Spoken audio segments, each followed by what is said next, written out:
Tú vas a salir con muletas por la puerta ahora mismo.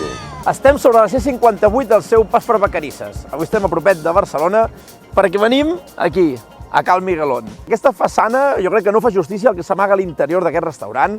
Són unes cuines amb un xup-xup, un carinyo, un producte i una tradició espectacular. Tot i que fa només 8 anys que hi són molt coneguts a nivell de xarxes i a nivell de veïnat perquè foten plats com tota la vida. Avui, a part de degustar cuina tradicional i feta amb tot el cor, farem una cosa una mica insòlita, i és que anirem a conèixer com treballen els bombers per fer feines preventives sobre el terreny i com afecta això al final a la nostra butxaca i a la nostra boca.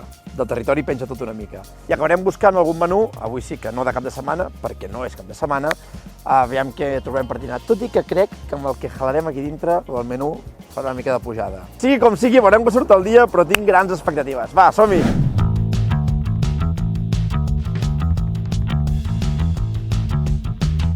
Tú, ¿y qué vamos a comer aquí? Venga, vamos a meterle un cachopazo del Miguelón, que lo está haciendo ahí el Miguelón ya, los cachopazos. Tú vas a salir con muletas por la puerta ahora mismo.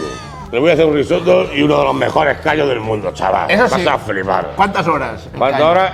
Son 7 horas y media, reducción de concentrados sabores con todo ibérico. Cada mastillo tiene su librillo. Esto ya no se puede mejorar más el sabor porque ya tienes la sobrasada fundía ibérica. Ah, sobrasada, ¿eh?